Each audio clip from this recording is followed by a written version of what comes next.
आज हम लोग बात करने वाले हैं प्लेसमेंट ऑफ चेस्ट लीड्स के बारे में। कौन कौन सी लीड्स होती हैं, किस नंबर पे वहाँ पे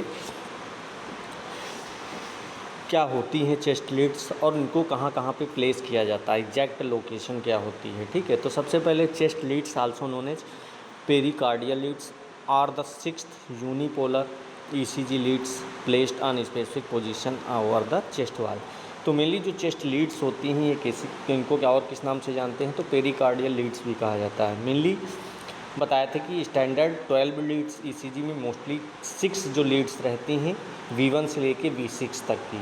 ठीक है, तो इन लीड्स को हम क्या कहते हैं, पेरिकार्डियल लीड्स कहा जाता है। मोस्टली ये जो लीड्स होती हैं चेस्ट वाल पर एक स्पेसिफिक एनाटॉमिकल लोकेशन पे उनको वहाँ पे लगाया जाता है। दूसरी बात ये कैसी रहती हैं, यूनिपोलर होती हैं। यूनिपोलर लीड्स इनको कहते हैं। मेनली कारण क्या है, यूनिपोलर लीड्स का मतलब होता है कि हर एक लीड्स का एक पॉजिटिव एक्सप्लोरिंग इलेक्ट्रोड्स चेस्ट के पर्टिकुलर लोकेशन पे वहाँ पे इसको इस्टेब्लिश किया जाएगा, जो कि हर एक लोकेशन की जो हार्ट की इलेक्ट्रिकल एक्टिविटी होती है उसको वहाँ पे उस पोजीशन को व्यूज़ किया जाता है, वहाँ पे उसको देखा जाता है।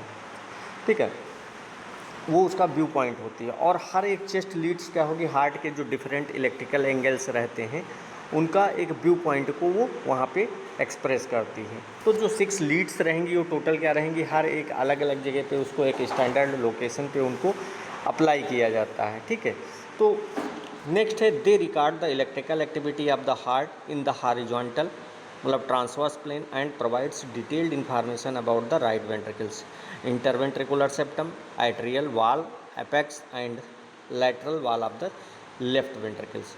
तो मेनली जो चेस्ट वॉल रहती हैं, जो लीड्स रहती हैं, चेस्ट की लीड्स रहेंगी, ये क्या करती हैं, हर एक लीड्स अपना एक इम्पॉर्टेंट कैरेक्टरिस्टिक शो करता है। ये क्या करता है, हार्ट की जो इलेक्ट्रिकल एक्टिविटी होती है उसको हॉरिजॉन्टल या फिर जो ट्रांसवर्स प्लेन होता है उसमें उसका असेसमेंट ये करती हैं।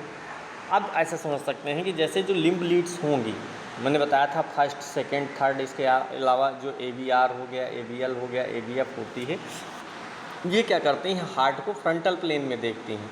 ठीक है, इसके अलावा जो चेस्ट लीड्स होंगी V1 से लेके V6, ये क्या करते हैं, हार्ट को हॉरिजॉन्टल या ट्रांसवर्स प्लेन में देखते हैं। तो इसीलिए जो दोनों ग्रुप्स की लीड्स होंगी वो एक दूसरे के कॉम्प्लीमेंट्री व्यू को वहाँ पे प्रोवाइड करती हैं। ठीक है, इसके अलावा ये क्या करती हैं, जो चेस्ट की लीड्स होंगी ये अलग अलग एनाटॉमिकल पोजीशन पे लगाई जाएंगी। इसके कारण वहाँ पे रहता है जो हार्ट की जो अलग अलग रीजन्स रहते हैं वहाँ की इलेक्ट्रिकल एक्टिविटी को ही एसेस करते हैं। जैसे B1 और B2 कहाँ पे लगाया जाता है, जो सेप्टल रीजन रहता है। तो B1 और B2 क्या करेंगे, जो हार्ट का जो इंटरवेंट्रिकुलर सेप्टम होगा, जो इंटरवेंट्रिकुलर सेप्टम रहेगा वहाँ की इलेक्ट्रिकल एक्टिविटी को असेसमेंट करने में इम्पॉर्टेंट रोल प्ले करेगी। अब जो इंटरवेंट्रिकुलर सेप्टम होगा वो क्या रहता है, एक मस्कुलर पार्टीशन रहता है, जो क्या करता है, राइट वेंट्रिकल और लेफ्ट वेंट्रिकल के बीच में प्रेजेंट होता है। ये दोनों को सेपरेट करेगा, राइट वेंट्रिकल और लेफ्ट वेंट्रिकल को सेपरेट करने का काम करता है। ठीक है, तो ये जो V1 रहेगी ये राइट वेंट्रिकुलर इलेक्ट्रिकल एक्टिविटी को असेसमेंट उनका करेगी। इसी तरह जो V3 और V4 रहती है ये कहाँ पे लगती है, तो ये इंटीरियर रीजन पे लगाई जाती है। तो जो V3 और V4 रहेगी हार्ट के इंटीरियर इलेक्ट्रिकल एक्टिविटी को ये क्या करती है, उसका असेसमेंट करेगी। ठीक है, मोस्टली जो V4 रहेगी, क्योंकि जो V4 का व्यू पॉइंट रहता है वो इंटीरियर और एपिकल रीजन के पास रहता है। तो ये क्या करेगा, जो इंटीरियर और एपिकल रीजन होगा वहाँ का असेसमेंट करने के लिए रिस्पॉन्सिबल होगी। ठीक है, और V4 को हम 5th इंटरकास्टल स्पेस या फिर जो left ventricular mid clavicular line रहती है वहाँ पे इसको असेसमेंट इसका किया जाता है, वहाँ पे इसको लगाया जाता है। ठीक है, तो ये क्या रहेगा, हार्ट की एपिकल रीजन रहता है तो वहाँ की इलेक्ट्रिकल एक्टिविटी को ये असेसमेंट करेगा। इसके अलावा V5 और V6 हो गई, ये लैटरल वाल पे वहाँ पे अप्लाई की जाती हैं। तो जो V5 और V6 रहेगी वो लेफ्ट वेंट्रिकल के लैटरल वाल पे की जो इलेक्ट्रिकल एक्टिविटी होगी उसका असेसमेंट ही करती हैं। ठीक है, तो V5 और V6 क्या होगी, लैटरल और जो बॉर्डर लैटरल असेसमेंट रहेगा उसके लिए रिस्पॉन्सिबल रहती हैं। तो इन सब के साथ में फर्स्ट हो गया और जो AVL हो गया, V5 हो गया, V6 हो गई, ये एक साथ क्या करती हैं, वहाँ पे इंटरप्रेटेट की जाती हैं। ठीक है, तो सबकी जितने B1 से B6 तक मैंने अलग अलग लोकेशन बताई। B1 राइट वेंट्रिकुलर जो सेप्टल व्यू पॉइंट होता है वहाँ पे उसको असेसमेंट किया जाता है। V2 वहाँ पे सेप्टल रीजन पे, V3 एंटीरियर ट्रांजिशनल पोजीशन पे, और V4 पे एंटीरियर या एपेक्स रीजन पे, वहाँ पे हार्ट का जो एपेक्स होता है वहाँ पे, B5 लैटरल लेफ्ट वेंट्रिकल पे, और B6 लैटरल लेफ्ट वेंट्रिकल, दोनों ही लैटरल लेफ्ट वेंट्रिकल को असेसमेंट करती हैं। ठीक है, तो ये अलग अलग पोजीशन रहती है जिन पे हम लगाते हैं। B1 और B2 को हम सेप्टल रीजन पे लगाते हैं, B3 B4 को एंटीरियर वहाँ पे लगाएंगे, मिड क्लेविकुलर लाइन रहती है, और इसके अलावा B5 B6 को लैटरल पोजीशन पे हम असेसमेंट करते हैं। ठीक है, तो इसका करेक्ट सीक्वेंस क्या रहता है मैंने बताया, तो correct placement of the chest lead is very important. अब यहाँ पे जो लीड का वहाँ पे प्लेसमेंट होता है वो very important, because incorrect placement में भी प्रोड्यूसेस फॉल्स ECG चेंजेस। अब होता क्या है, मान लिया जो चेस्ट लीड्स होंगी उनका प्लेसमेंट बहुत ही एक्यूरेसी से करना पड़ता है, क्योंकि और ये इंपॉर्टेंट भी है, बिकॉज क्या होता है जो इलेक्ट्रोड्स होंगे वो क्या करते हैं कि स्टैंडर्ड एनाटॉमिकल उनकी पोजीशन रहती है। अगर इलेक्ट्रोड को हम सही पोजीशन पे नहीं लगाएंगे, ठीक है, मान लिया ऊपर कर दिए, नीचे कर दिया, मीडियल लेटरल पोजीशन पे कर दिए, इधर उधर शिफ्ट हो गई, तो क्या होगा वहाँ पे जो रिकॉर्डेड ECG होगी उसकी जो वेव्स होंगी वो वहाँ पे प्रॉपर रिजल्ट नहीं देंगी, क्योंकि ECG लीड्स क्या करते हैं, वास्तव जो हार्ट की रियल एक्टिविटी होगी वहाँ पे पर्टिकुलर जो इलेक्ट्रिकल व्यू पॉइंट होगा उसको वहाँ पे असेसमेंट उसका करती हैं। तो अगर वहाँ पे इलेक्ट्रोड की पोजीशन बदल गई तो जो बीम का एंगल रहेगा, एंगल पॉइंट रहेगा जो जिसको हम देखते हैं जिस एंगल से, वो वहाँ पे क्या हो जाएगा, चेंज हो जाएगा। ठीक है, और जो रिकॉर्डेड वेवफॉर्म मॉर्फोलॉजी होगी वो भी उसकी चेंज हो जाएगी, जिसके कारण हो सकता है ECG में एबनॉर्मलिटी वहाँ पे दिखाई दे, और नहीं भी होगी तो क्या हो जाएगा वहाँ पे एबनॉर्मल ECG मानी जाएगी, वो ECG वहाँ पे प्रॉपर हम उसको नहीं कह सकते हैं। ठीक है, तो इनकरेक्ट प्लेसमेंट में प्रोड्यूसेस फॉल्स ECG चेंजेस। आप जब इनकरेक्ट ECG हो जाएगी तो फॉल्स ECG चेंजेस का मतलब हो गया वहाँ पे जब ECG को में कोई अपरेंट एबनॉर्मलिटीज वहाँ पे दिखाई दे सकती है, जो कि रियल टाइम में उसके पेशेंट के अंदर हार्ट में प्रेजेंट ही नहीं है, हार्ट के अंदर वो डिजीज नहीं है, लेकिन क्या हो गया वहाँ पे जो हमने ECG के इलेक्ट्रोड्स जो होते हैं उनको सही जगह पे प्लेसमेंट नहीं किया, जिसके कारण वहाँ पे लीड्स का मिसप्लेसमेंट होने के कारण वहाँ पे इनकरेक्ट वहाँ पे पेरिकार्डियल प्लेसमेंट से ये सारी चीज़ें वहाँ पे बदल जाएंगी। जैसे R वेव प्रोग्रेशन वहाँ पे चेंज हो सकता है, QRS की मार्फोलॉजी चेंज हो सकती है, ST सेगमेंट हो गया, T वेव अपीयरेंस हो गया, तो ये सारी चीज़ें वहाँ पे इफेक्ट होंगी। ठीक है, तो वहाँ पे अगर हम प्रीवियस ECG और करंट ECG में कंपैरिजन करेंगे तो वहाँ पे मिसलीडिंग हो सकती है, क्योंकि हो सकता है पहले की ECG सही प्लेसमेंट पे लगाई गई हो, बाद में गलत लगाया गया होगा, तो इससे क्या हो जाएगा जो ECG का इंटरप्रिटेशन होगा पहले लीड प्लेसमेंट की करेक्शन के लिए बहुत इंपॉर्टेंट रहता है। ठीक, अगर वहाँ पे ECG लीड सही नहीं लगेंगी तो इससे क्या हो जाएगी वहाँ पे लीड्स टू मिस डायग्नोसिस। ठीक है, वहाँ पे क्या हो जाएगी एबनॉर्मलिटी दिखाई दे सकती हैं, या फिर क्लिनिकल कह सकते हैं एबनॉर्मलिटी वहाँ पे असेसमेंट हो सकता है, मिसलीडिंग हो सकती है, अल्टर्ड ECG पैटर्न हो सकता है, फॉल्स इंटरप्रिटेशन हो सकता है, या मिस डायग्नोसिस के कारण हो सकता है। तो इसी तरह अलग अलग जो अगर एक्चुअल एबनॉर्मलिटीज वहाँ पे इनकरेक्ट प्लेसमेंट के कारण वहाँ पे ऑब्जर्व हम नहीं कर सकते हैं। ठीक है, तो ये फाइंडिंग भी मिस हो सकती है, इसीलिए correct ECG interpretation begins with correct electrical placement. तो क्या होगा वहाँ पे क्या बहुत इंपॉर्टेंट रहता है कि जहाँ पे जिसका प्लेसमेंट होगा, एनाटॉमिकल पोजीशन होगी, वहीं पे क्या करेंगे हम इसको लगाएंगे। ठीक है, तो अगर करेक्ट पोजीशन होगी तो करेक्ट वहाँ पे इलेक्ट्रिकल व्यू पॉइंट होगा, रिलायबल जो ECG वेवफॉर्म होगी वो भी करेक्ट होगी, और वहाँ पे एक्यूरेट इंटरप्रिटेशन वहाँ पे हो जाएगा।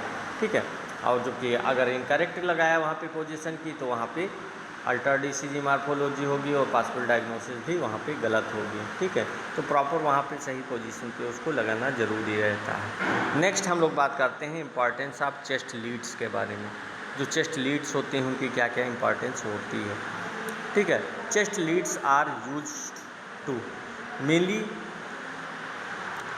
अगर देखा जाए जो चेस्ट लीड्स होती हैं जो हम B1 से B6 तक स्टैंडर्ड 12 ECG में लगाते हैं ECG, तो ये क्या रहेगी हार्ट की इलेक्ट्रिकल एक्टिविटी को वहाँ पे हॉरिजॉन्टल और ट्रांसवर्स प्लेन में उसको हम अलग अलग पोजीशन से उनको रिकॉर्ड करते हैं। ठीक, तो इसके थ्रू क्या करेंगे वहाँ पे जो वहाँ पे वेरिएशंस होगा या वेंट्रिकल से मायोकार्डियल रीजन की इलेक्ट्रिकल एक्टिविटी हो गया उसके बारे में डिटेल इन्फॉर्मेशन यहाँ पे दी जाती है। ठीक है, तो अब इसमें सबसे पहले जैसे examine the heart from the horizontal plane, तो जो चेस्ट लीड्स होंगी सबसे बेसिक फंक्शन इसका यही रहता है कि जो हार्ट होगा, हार्ट की जो हॉरिजॉन्टल प्लेन से वहाँ पे इलेक्ट्रिकली एग्जामिन करना रहता है। तो जो B1 से B6 तक रहेंगे, इलेक्ट्रोड्स चेस्ट पर हम अलग अलग पोजीशन पे लगाएंगे उसको। तो उससे क्या होगा, जो प्रत्येक हार्ट होगा, हार्ट की वो एक अलग अलग इलेक्ट्रिकल व्यू पॉइंट से देखते हैं, ठीक है। इसके अलावा frontal to versus horizontal plane का मतलब हो गया, वहाँ पे जो लिम्स लीड होंगी वो वहाँ पे कहाँ पे लगेंगी, लिम्स लीड फ्रंटल प्लेन पे लगेंगी, और चेस्ट लीड्स वहाँ पे हॉरिजॉन्टल प्लेन में लगती हैं, ठीक है। तो वही लिखा examine the heart from horizontal plane. तो हार्ट को वहाँ पे एग्जामिन करने के लिए क्या करेंगे, हॉरिजॉन्टल प्लेन में करेंगे, ठीक है। मेनली क्या रहता है, लिम्स लीड तो चलो फ्रंटल प्लेन में के लिए रिस्पॉन्सिबल होती हैं, और जो चेस्ट लीड्स रहती हैं ये क्या करती हैं, हॉरिजॉन्टल प्लेन के रिस्पॉन्सिबल होती हैं, ठीक है। तो इस तरह जो 12 लीड ECG होगा वो दोनों फेज प्लेन में इंफॉर्मेशन कह सकते हैं, कंबाइंड इंफॉर्मेशन वहाँ पे देती हैं, ठीक है। हार्ट के इलेक्ट्रिकल एक्टिविटी का जो मोर कॉम्प्लेक्स असेसमेंट वहाँ पे मिल जाएगा। नेक्स्ट है detect myocardial infarction heart attack. तो जो चेस्ट लीड होती हैं मायोकार्डियल इन्फ्रैक्शन से जो रिलीज ECG चेंजेज और रिलेटेड जो चेंजेज होंगे ECG में, उनको डिटेक्ट करके उनको लोकलाइज करने में एक इम्पॉर्टेंट रोल प्ले करती हैं। क्योंकि जो मायोकार्डियल इन्फ्रैक्शन रहता है, मायोकार्डियल इन्फ्रैक्शन में क्या होता है, जो हमारी कोरोनरी आर्टरी रहती है वहाँ पे ब्लड सप्लाई सडनली या फिर सिग्निफिकेंटली धीरे धीरे वहाँ पे रिड्यूस हो जाती है। अब रिड्यूस होने के कारण क्या होगा, हार्ट की मसल्स के अंदर इस्केमिक की कंडीशन डेवलप होती रहती है, ठीक है। जब हार्ट के वहाँ पे मसल्स होंगी, वहाँ पे इस्केमिक इंजरी होगी, तो क्या होगा, ECG में वो सारी चेंजेज वहाँ पे दिखाई देंगे, ठीक है। तो इसी कारण से ECG चेंजेज अगर दिखाई देंगे तो हो सकता है वहाँ पे ST सेगमेंट एलिवेशन हो, या फिर डिप्रेशन हो सकता है, T वेव चेंजेज हो सकते हैं, या फिर पैथोलॉजिकल Q वेव का कुछ कंडीशंस में वहाँ पे जो चेस्ट लीड्स होंगी वहाँ पे चेंजेस की या लोकेशन दिखा करके हम मायोकार्डियल इंजरी को प्रोग्रेसिवली वहाँ पे एबनॉर्मलिटी में चेंज कर सकते हैं, ठीक है। तो ये अलग अलग कंडीशंस रहती हैं जहाँ पे हम उनको कर सकते हैं, ठीक है। नेक्स्ट अब हम लोग बात करते हैं डायग्नोस बंडल ब्रांच ब्लॉक। तो जो बंडल ब्रांच ब्लॉक होता है ये भी एक कार्डियक कंडक्शन अबनॉर्मलिटी है, ठीक है। इसमें होता क्या है, जो इलेक्ट्रिकल इम्पल्सेज होते हैं वो वेंट्रिकल्स के कंडक्शन सिस्टम की राइट या फिर लेफ्ट बंडल ब्रांच में नॉर्मली कंडक्ट नहीं कर पाता। तो इसी कारण से जो वेंट्रिकुलर डिपोलराइजेशन का सीक्वेंस होता है वो चेंज हो जाता है। तो ECG का इस पर क्या इफेक्ट पड़ेगा, जब नॉर्मल वेंट्रिकुलर कंडक्शन होगा तो वेंट्रिकुलर डिपोलराइजेशन वहाँ पे प्रोलॉन्ग हो जाएगा, लंबे समय के लिए रहे होगा या फिर अल्टर्ड हो सकता है। QRS की मार्फोलॉजी वहाँ पे चेंज हो जाएगी, ठीक है। तो इस कारण से वहाँ पे क्या होता है, जो चेस्ट लीड्स होती हैं वो कैरेक्टरिस्टिक पैटर्न्स वहाँ पे दिखाई देती हैं, जैसे B1 से B6 जैसी लीड्स जो होंगी ये बंडल ब्रांच ब्लॉक के पैटर्न को समझने के लिए यूज़फुल, इनका इम्पॉर्टेंट यूज़फुल रहता है, ठीक है। तो जो BBB का डायग्नोसिस है केवल हम B1 से या कह सकते हैं B1 या B6 तक देख करके हम नहीं कर सकते हैं। कंप्लीट 12 ECG का जो QRS ड्यूरेशन होगा, उसकी मार्फोलॉजी होगी, उसको इवेलुएट किया जाता है। नेक्स्ट है आइडेंटिफाई वेंट्रिकुलर हाइपरट्रॉफी की कंडीशन। अब वेंट्रिकुलर हाइपरट्रॉफी का मतलब क्या होता है कि जो वेंट्रिकुलर मायोकार्डियम की मसल्स का मास वहाँ पे इंक्रीज हो जाता है। तो सबसे कॉमन ECG में वहाँ पे लेफ़्ट वेंट्रिकुलर हाइपरट्रॉफी का असेसमेंट किया जाता है। जब लेफ़्ट वेंट्रिकुलर मसल्स मास वहाँ पे इंक्रीज होगा तो कार्डियक इलेक्ट्रिकल फोर्सेज वहाँ की जो एम्पलीट्यूड होगा या ड्यूरेशन होगा वो भी वहाँ पे डिक्रीज हो जाएगा, वो चेंज हो जाएगा, एम्पलीट्यूड चेंज हो जाएगी, उसका डायरेक्शन चेंज हो जाएगा। तो इससे क्या होगा, जो चेस्ट लीड होगा वहाँ पे QRS वोल्टेज में इंक्रीमेंट या फिर RBO या फिर SBO में एम्पलीट्यूड में चेंजेज, और जैसे ST वेव है और T चेंजेज हैं, इससे रिलेटेड चेंजेज वहाँ पे देखे जा सकते हैं, ठीक है। तो B1 में रिलेटिवली डीप S वेव हो गई, और जो B5 से B6 तक है वो R वेव के लिए रिस्पॉन्सिबल होगी, ठीक है। तो जो लेफ़्ट वेंट्रिकुलर हाइपरट्रॉफी होगी उसके वोल्टेज क्राइटेरिया के असेसमेंट में भी इसका यूजफुल हो सकता है। लेकिन जो ECG क्राइटेरिया है, ECG क्राइटेरिया वहाँ पे कह सकते हैं अकेले डिफिनेटिव डायग्नोसिस नहीं देते हैं, ठीक है, इस कारण से, ठीक है। तो नेक्स्ट है डिटेक्ट एरिथ्रीमिया की कंडीशन। तो चेस्ट लीड्स क्या करते हैं, कार्डियक एरिथ्रीमिया जो कार्डियक रिदम्स होगी उसके एवेलुएशन में भी एक इम्पॉर्टेंट रोल प्ले करते हैं। एरिथ्रीमिया का मतलब होता है कि जो हार्ट की रिदम्स हैं उसमें एबनॉर्मल कंडीशन डेवलप होना, उसकी एबनॉर्मलिटी होना। तो जो चेस्ट लीड होंगी, चेस्ट लीड से वहाँ पे क्लिनिकल कंडीशन होगी, क्लिनिशियन होगा, वो क्या करेगा, वहाँ पे असेसमेंट करेगा QRS मॉर्फोलॉजी को, QRS ड्यूरेशन, वेंट्रिकुलर वहाँ पे हाइपरट्रॉफी, ठीक है, और या फिर कह सकते हैं वहाँ पे रिदम रिलेटेड चेंजेस को इवेलुएट कर सकते हैं, ठीक है। तो मोस्टली इसमें क्या करेंगे, जो V1 रहती है एट्रियल एक्टिविटी को और जो सर्टेन रिदम्स पैटर्न होगा उसके असेसमेंट की में यूज़फुल हो सकता है, ठीक है। तो इसी कारण से वहाँ पे V1 से V6 तक जो V1 से V6 तक वेंट्रिकुलर रिदम्स होंगी, QRS मॉर्फोलॉजी समझने में एक कह सकते हैं कम्प्लीमेंट्री इंफॉर्मेशन वहाँ पे दे सकते हैं, ठीक है। नेक्स्ट है assess abnormalities of the interior septal and interior wall of the heart. तो जो चेस्ट लीड्स होंगी, चेस्ट लीड्स का सबसे कॉमन जो रहेगा, मोस्ट इम्पॉर्टेंट रीजन रहेगा वो असेसमेंट फंक्शंस होता है, ठीक है। डिफरेंट प्रोलॉन्ग्ड वहाँ पे पेरिकार्डियल वहाँ पे जो लीड्स होंगी वो हार्ट के अलग अलग रीजन को वहाँ पे एम्फसाइज करती रहती हैं, ठीक है। तो सेप्टल एबनॉर्मलिटीज़ में जो हमारी V1 और V2 वेव्स होंगी वहाँ पे एबनॉर्मलिटी असेसमेंट आएगा। जो V1 से V6 रहेंगी वो तो वहाँ पे एंटीरियर रीजन होगा, उसका असेसमेंट करेगा। इसके अलावा V5 V6 जो लेफ्ट वेंट्रिकुलर लैटरल रीजन होगा उसका असेसमेंट करता है, और जो लैटरल वाल रहती है तो फिर हम वहाँ पे कह सकते हैं V1 से लेफ्ट वेंट्रिकुलर लैटरल रीजन में असेसमेंट वहाँ पे करेंगे, और लैटरल वाल को बॉर्डर को सही तरीके से एक साथ इवेलुएट किया जा सकता है, ठीक है। तो ये कारण रहता है। अब नेक्स्ट हम लोग बात करने वाले हैं यहाँ पे प्लेसमेंट ऑफ चेस्ट लीड्स, कौन सी लीड्स कहाँ पे प्लेसमेंट किया जाता है। तो सबसे पहले हम बात करते हैं V1 लीड्स के बारे में। तो V1 लीड्स कैसी लीड्स होती है, यूनिपोलर पेरिकार्डियल चेस्ट लीड्स होगी। ये क्या करेगी, जो हार्ट की इलेक्ट्रिकल एक्टिविटी होगी उसको हॉरिजॉन्टल प्लेन में वहाँ पे रिकॉर्ड करती है, और मेनली जो राइट वेंट्रिकुलर या सेप्टल वहाँ पे जिसे उसमें देखते हैं जो राइट वेंट्रिकुलर या फिर जो सेप्टल एक्टिविटी होगी उसकी इन्फॉर्मेशन यहाँ पे पता चलेगी। अब इसको हम प्लेसमेंट इसका कहाँ करते हैं, प्लेस कहाँ करते हैं। तो प्लेसमेंट इसका रहता है मेनली जो V1 इलेक्ट्रोड रहेगा उसको 4th इंटरकास्टल स्पेस पे वहाँ पे इसको प्लेसमेंट किया जाता है, ठीक है। तो जो इंटरकास्टल स्पेस होता है उसका मतलब होता है जो एडजेसेंट RBCs होती हैं उनके लिए वहाँ पे RBC हम देते हैं, ठीक है। वहाँ पे इंटरकास्टल स्पेस पे हम एडजेसेंट जो रिब्स होती हैं उनके बीच हम स्पेस रहेगा वहाँ पे हम इसको लगाते हैं, ठीक है। उस पर प्लेस किया जाता है 4th और 5th रिब्स के बीच में कह सकते हैं, ठीक है।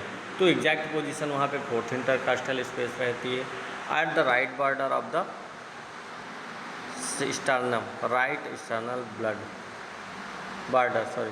तो जो 4th इंटरकास्टल स्पेस होगा वो अपनी आइडेंटिफाई करने के लिए आप कह सकते हैं जो आइडेंटिफाई करेंगे, उसके बाद जो इलेक्ट्रोड होगा, इलेक्ट्रोड को वहाँ पे स्टर्नम के राइट बॉर्डर पे हम इसको रख देते हैं, ठीक है। तो इसीलिए जो V1 होगा उसका कंप्लीट प्लेसमेंट कहाँ पे होगा, 4th intercostal space plus right sternal border, ठीक है।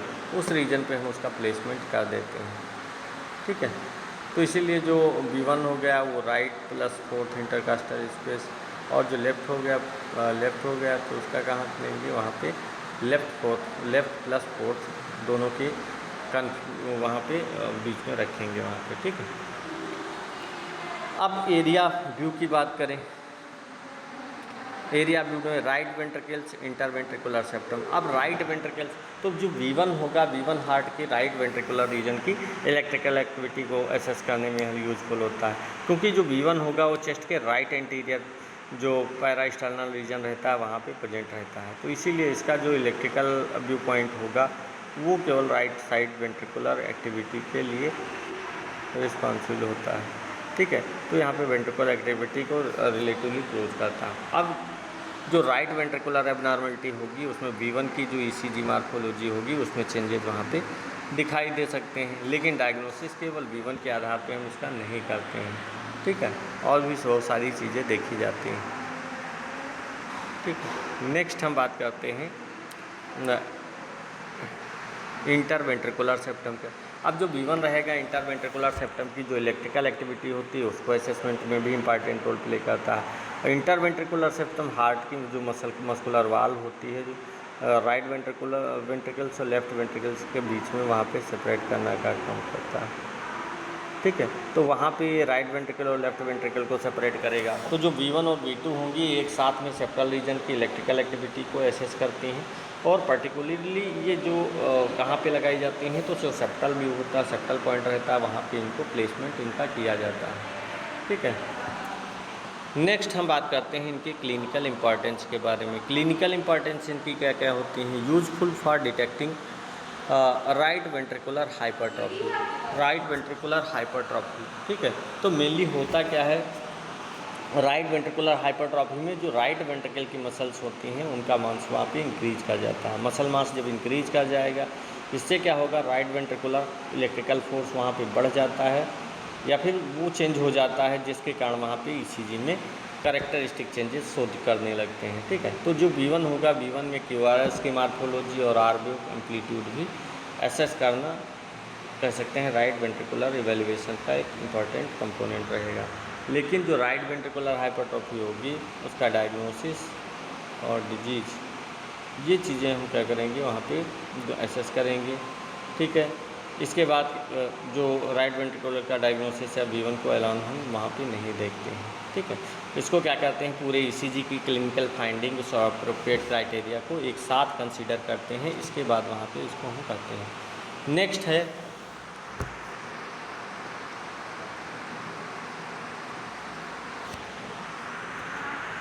हाँ, ठीक है। तो ये क्या हो गया, right bundle branch block.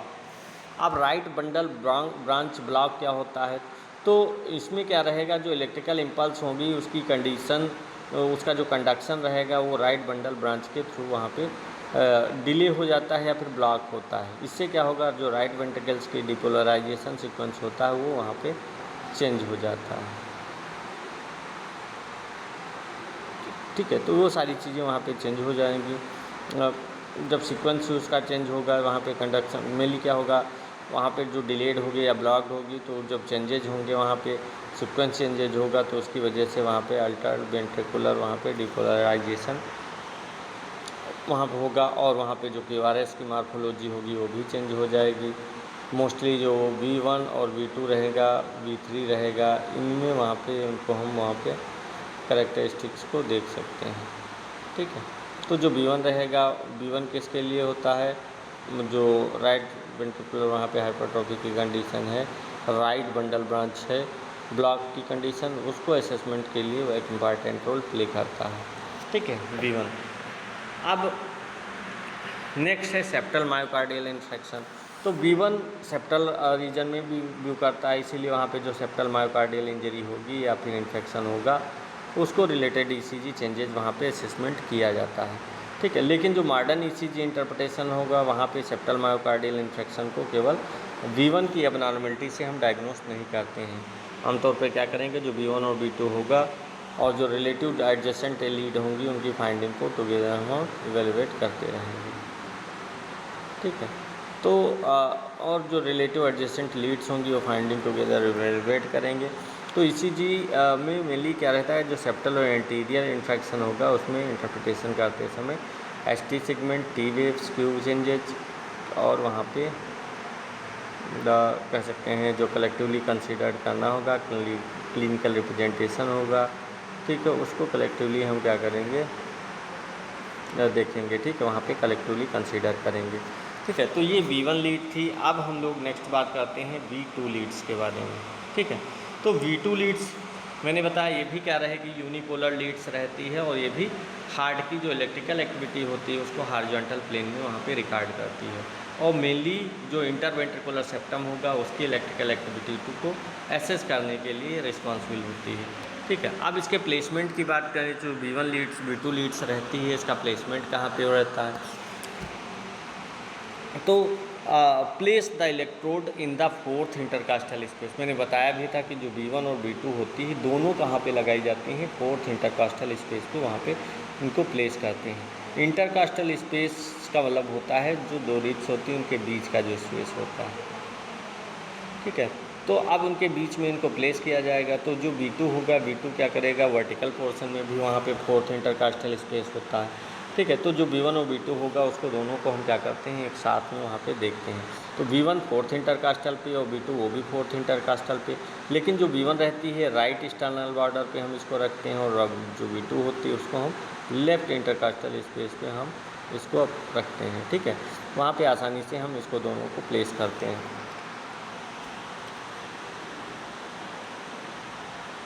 At the time of left border of the sternum, left external border mainly होता है क्या, जो फोर्थ इंटरकास्टल स्पेस होगा उसकी आइडेंटिटी कह सकते हैं, आइडेंटिटी करने के बाद भी जो V2 इलेक्ट्रोड्स होंगे उसको स्टर्नम के लेफ्ट बॉर्डर पे हम प्लेस करते हैं, ठीक है। तो इसीलिए जो V1 की कंप्लीट स्टैंडर्ड पोजीशन होती है वो क्या रहेगी, फोर्थ इंटरकास्टल स्पेस, ठीक है।